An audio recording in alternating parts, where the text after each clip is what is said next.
पहला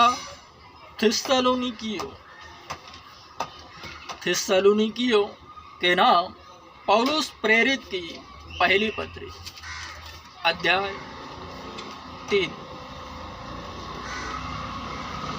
इसलिए जब हम और अधिक न सह सके तब हमने एथेंस में अकेले रह जाना अच्छा समझा, और हमने अपने भाई और मसीह के सुसमाचार में प्रचार के सहकर्मी तीमुथियुस को भेजा कि तुम्हारे विश्वास में तुम्हें दृढ़ और उत्साहित करे, जिससे इन क्लेशों से कोई भी विचलित न हो जाए। तुम स्वयं जानते हो कि हम इसी के लिए ठहराए गए हैं। वास्तव में जब हम तुम्हारे साथ थे तो तुम्हें पहले ही से ही बताया करते थे कि हमें क्लेश सहने पड़ेंगे, और हुआ भी वैसा ही जैसा कि तुम जानते हो। इस कारण जब मुझसे और न सहा गया तो मैंने तुम्हारे विश्वास का हाल जानने के लिए भी भेजा, कहीं ऐसा न हो कि परीक्षा करने वाले ने तुम्हारी परीक्षा की हो और हमारा परिश्रम व्यर्थ हो गया हो। तीमुथियुस का विवरण।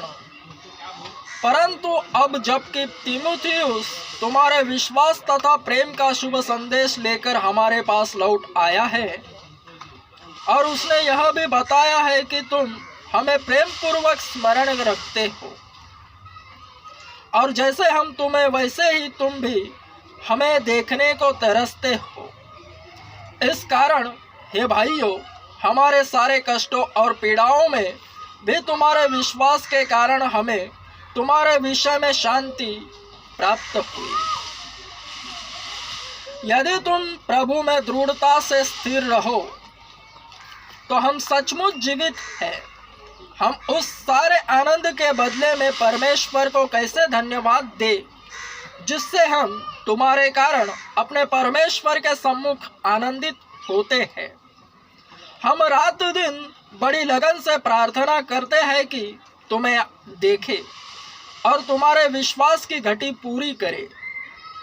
अब हमारा परमेश्वर और पिता स्वयं ही तथा हमारा प्रभु यीशु तुम्हारे पास आने में हमारा मार्गदर्शन करे, और प्रभु करे कि तुम एक दूसरे के लिए तथा सब मनुष्यों के लिए प्रेम में उन्नति करते और बढ़ते जाओ, जैसा कि हम भी तुम्हारे लिए करते हैं, कि जब हमारा प्रभु यीशु अपने सब पवित्र लोगों के साथ आए तो वह तुम्हारे हृदयों को हमारे पिता परमेश्वर के समक्ष पवित्रता में निर्दोष ठहराए।